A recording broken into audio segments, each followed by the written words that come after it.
열왕기상 8장 33절부터 43절까지 어제 말씀, 오늘 말씀 쭉 이어지는 말씀이라고 할 수가 있어요.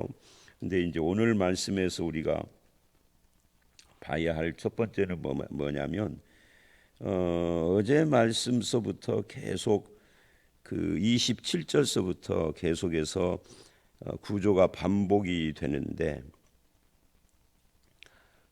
주의 계신 곳 하늘이라는 말과 함께 이제 범죄함으로 또는 범죄하여라는 표현이 계속해서 반복이 된다는 거예요.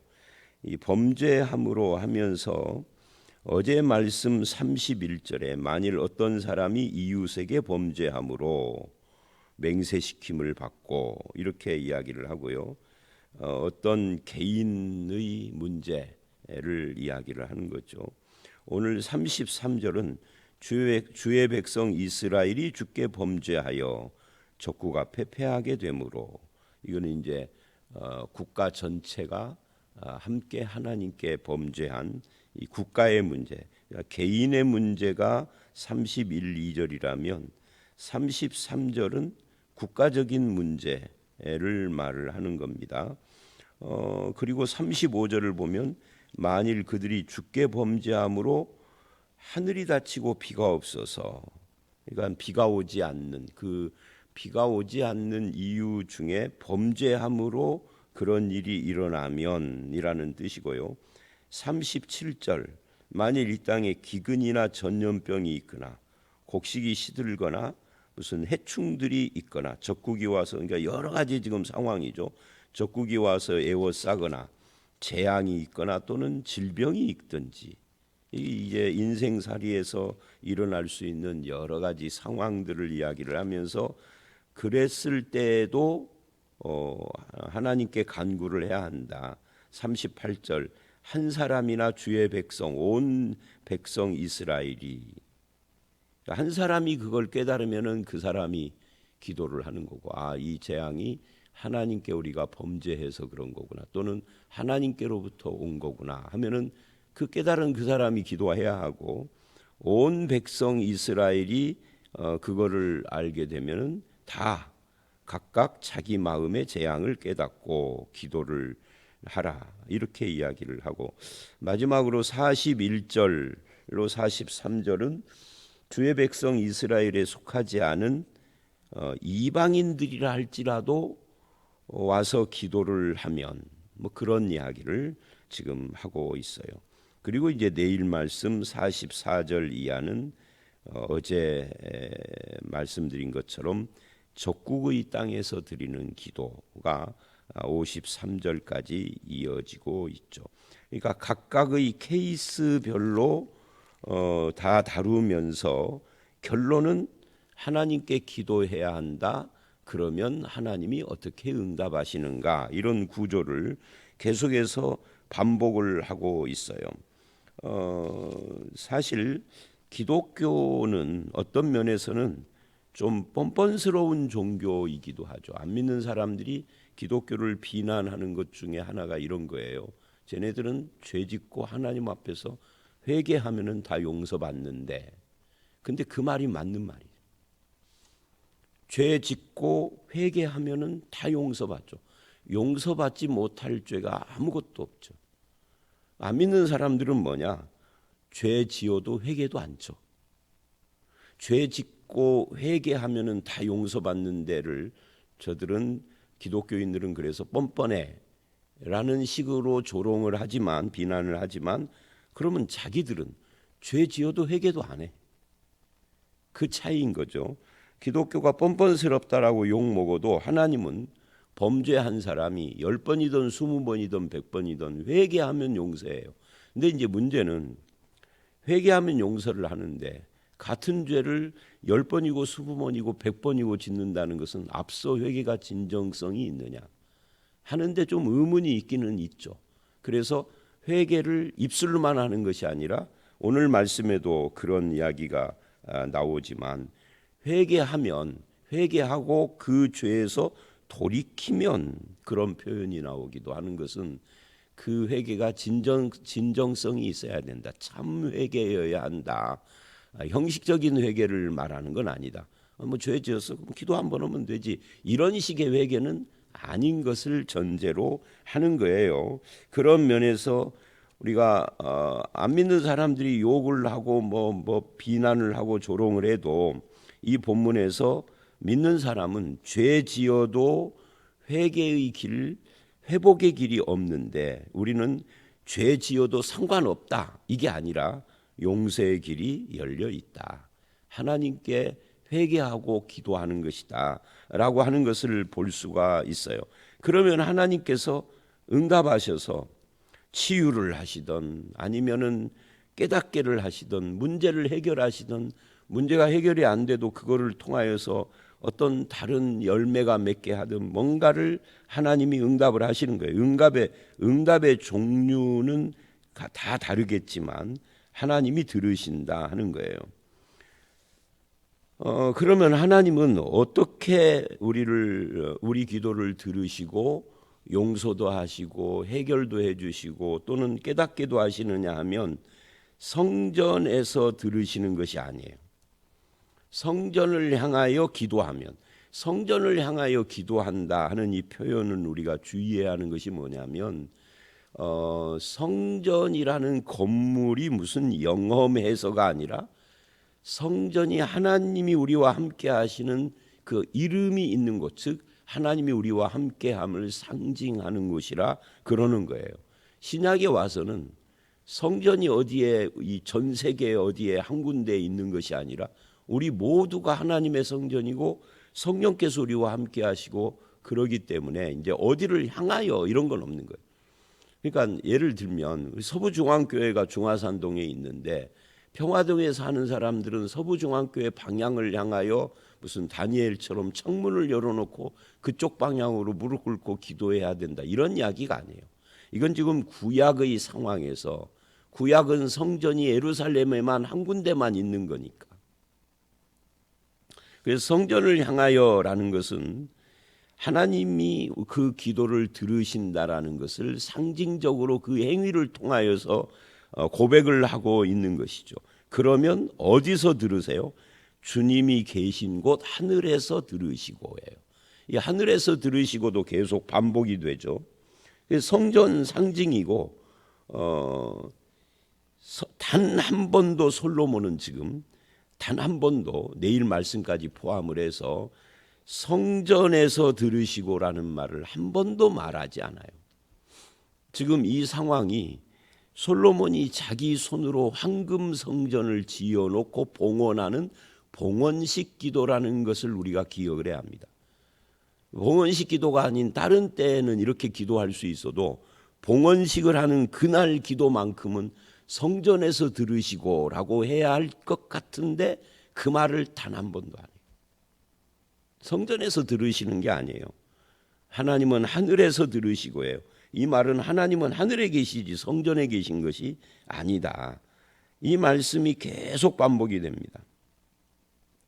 뭐 몇 번 나오는지는 여러분이 손으로 내일 말씀까지 해서 꼽아 보십시오. 뭐 계속 반복되니까요. 주의 눈이 이제 그렇게 하면 주의 눈이 무엇을 보느냐라고 할 때 어제 말씀 29절 30절을 보면 주께서 전에 말씀하시기를 내 이름이 거기 있으리라 하신 곳 이 성전을 향하여 주의 눈이 주야로 보시오며. 그러니까 우리가 기도할 때만 주의 눈이 보시는 것이 아니죠. 우리가 기도를 할 때든 안 할 때든 주의 눈이 주야로 보신다. 하나님은 밤낮이 없죠. 이 말을 이제 다른 성경에서는 어떻게 표현을 해요? 졸지도 주무시지도 않고 항상 우리와 함께 하시는 분. 그러니까 어떤 경우에는 이제 이렇게 조롱을 하거나 또는 질문을 하거나 하는 사람들이 있잖아요. 하나님께서는 이 세상에 하나님 믿는 사람들이 너무 많잖아. 너무 많은데 그 사람들이 한꺼번에 주일날 다 와서 기도를 하면 누구 기도를 듣느냐고 속 시끄러워가지고 막 왈왈왈 하는데 그건 이제 하나님에 대한 오해죠.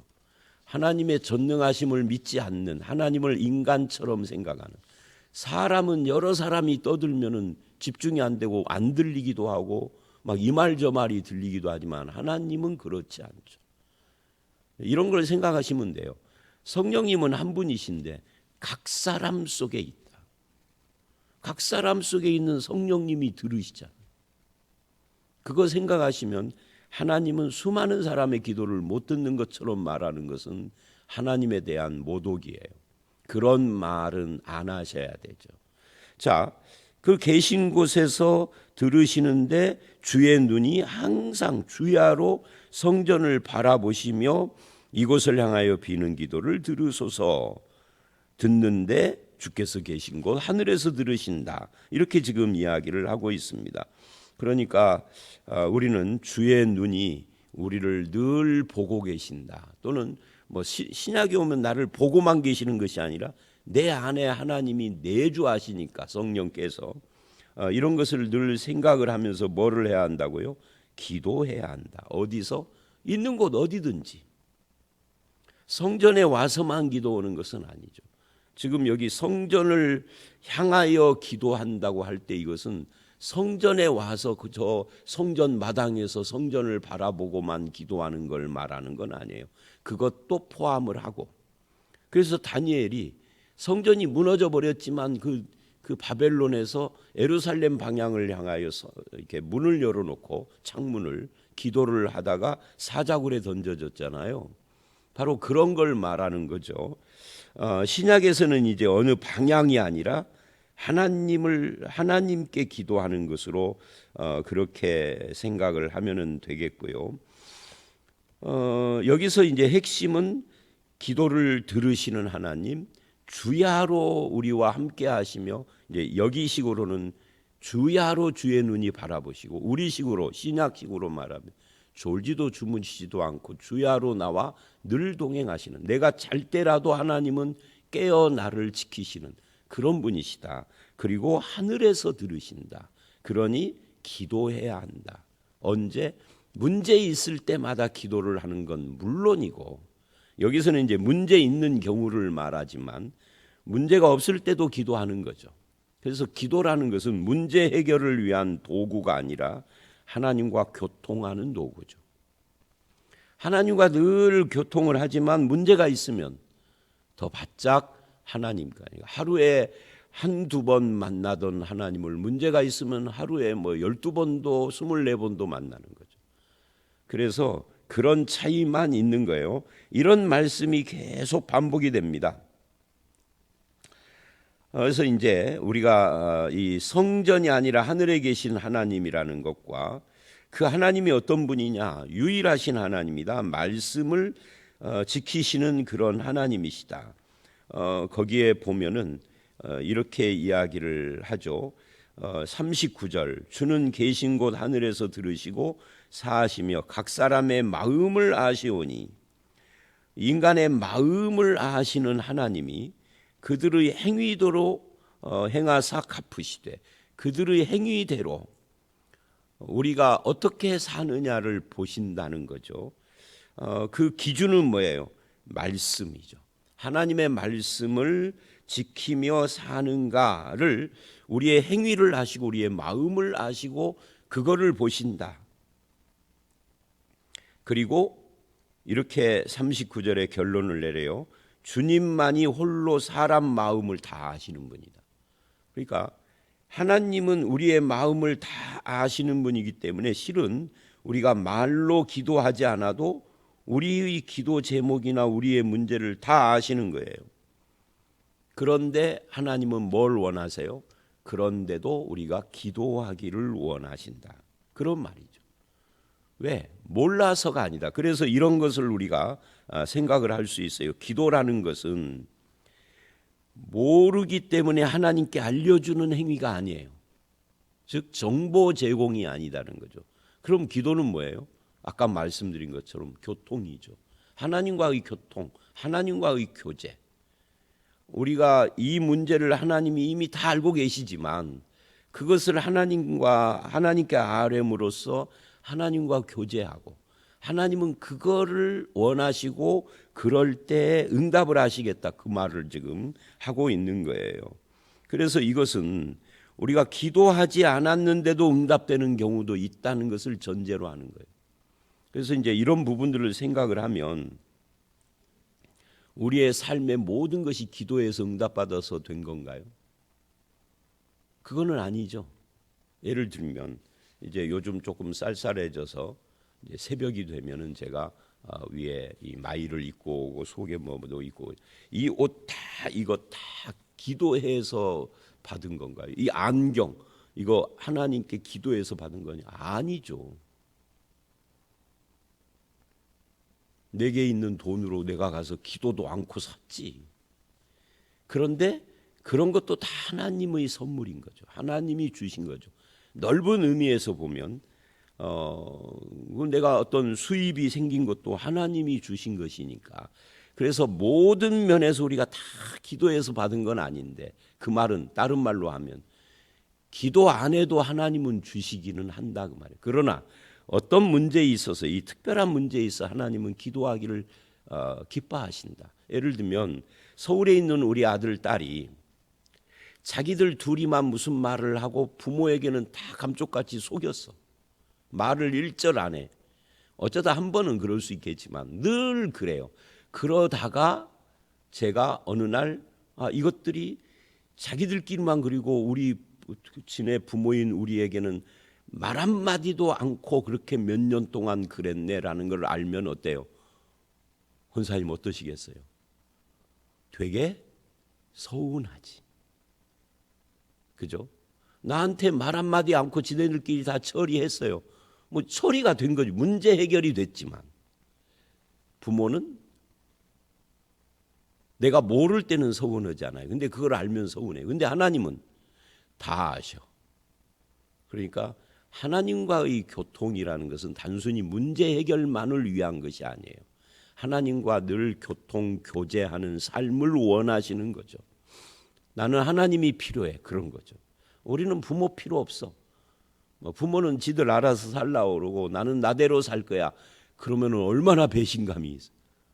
그런 거고 비슷해요. 그래서 하나님과 교통을 통해서 내 마음을 하나님께 내려놓고 하나님은 그것을 기뻐하시고, 문제가 있으면 응답도 하고 문제가 없을 때는 그 교통 자체가 기쁨이고, 하나님과의 교통이 우리에게 기쁨이고 은혜고 그렇다는 거예요.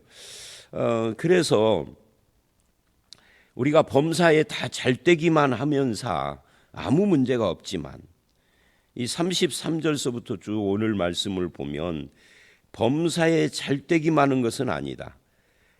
그래도 나에게 간구할 수 있는 분이 있다라는 것이 얼마나 중요하냐 하는 거예요. 대제국에 패배를 하고 포로로 잡히고, 그래도 가뭄이 오고 질병이 오고 기근이 오고 전쟁이 임하고 이런 것들이 있어도 살아계신 하나님이 내 기도를 원하신다.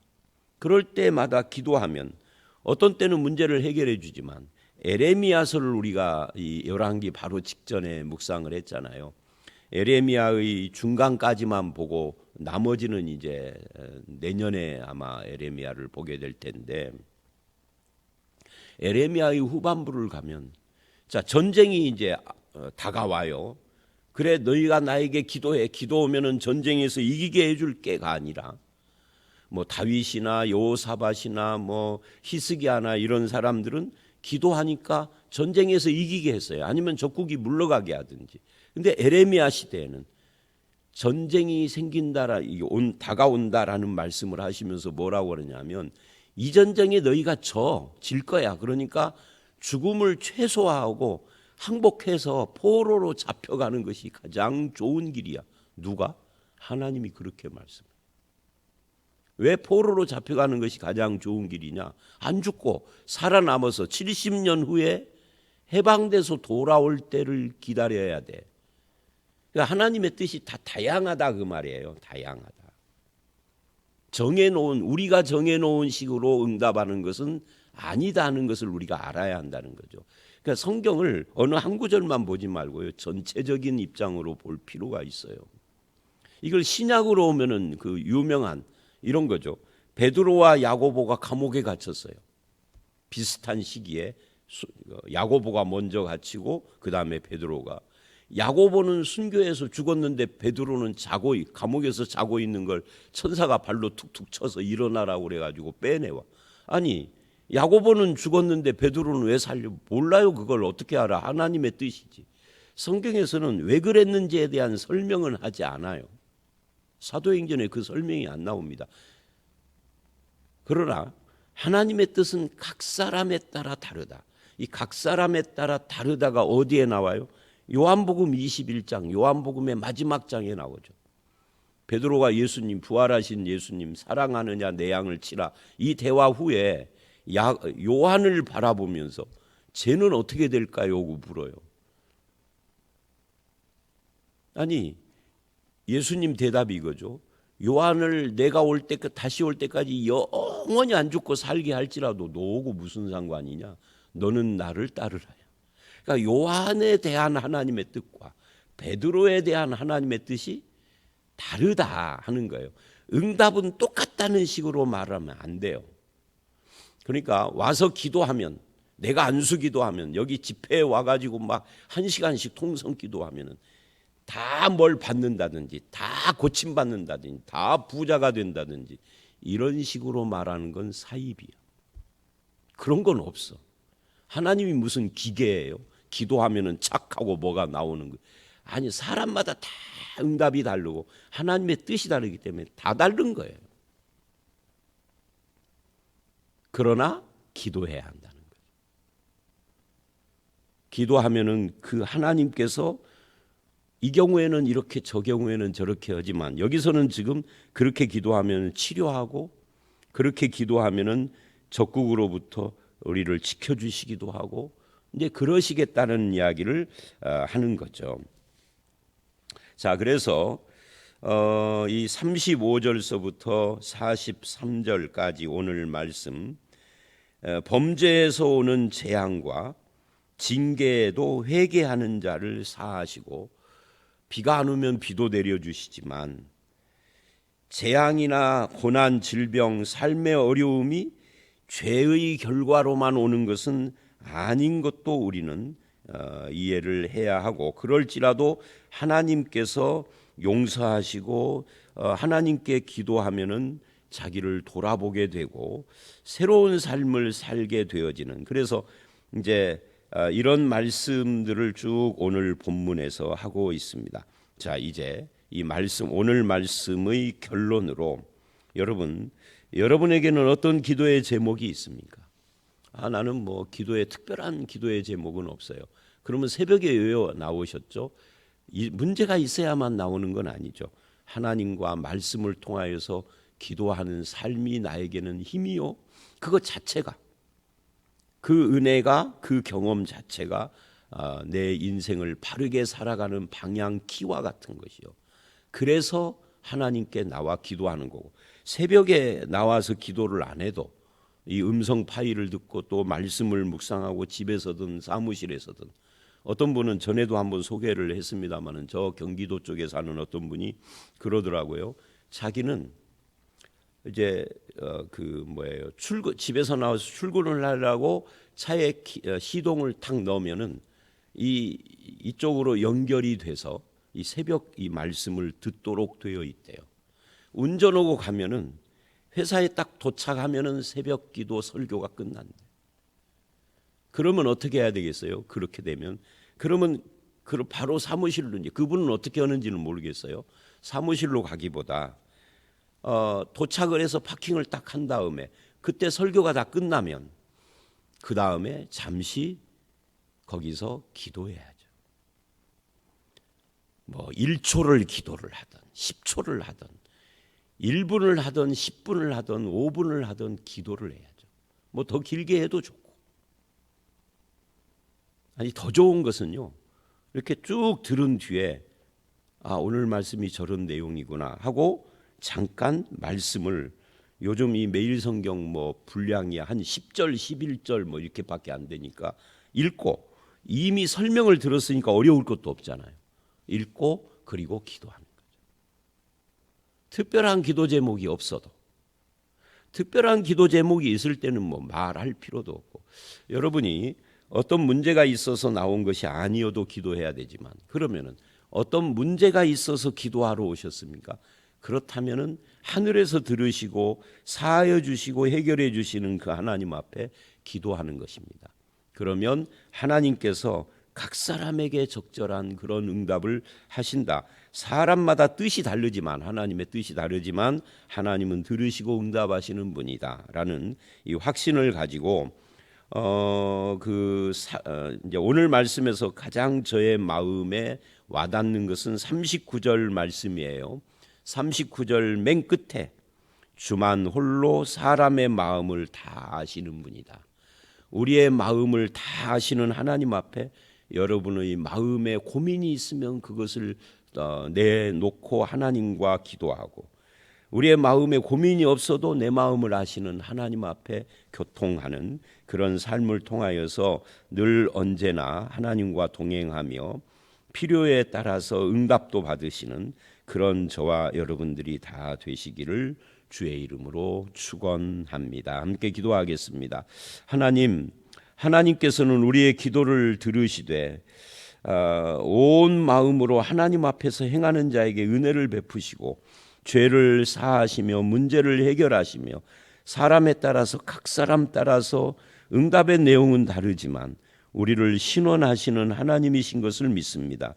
주만이 홀로 내 마음을 다 아시는 분이라고 말씀하셨사오니 형식적 기도가 아니라 진실한 기도를 주님께 드릴 때 어떤 분에게는 치유와 문제 해결에 응답을 해주시고, 어떤 분에게는 그런 하나님과의 교통이 기쁨이 되고 행복이 되고 그 은혜가 우리의 삶을 지탱하는 그런 능력이 되도록 인도하여 주시옵소서. 재앙이 있거나 고난이 있거나 질병이 있거나 삶의 어려움이 있거나 이 모든 문제에 있어서 하나님과 교통을 할 때 주께서 좋은 열매와 응답으로 채워주실 줄 믿사옵고 예수님 이름으로 기도드렸사옵나이다. 아멘.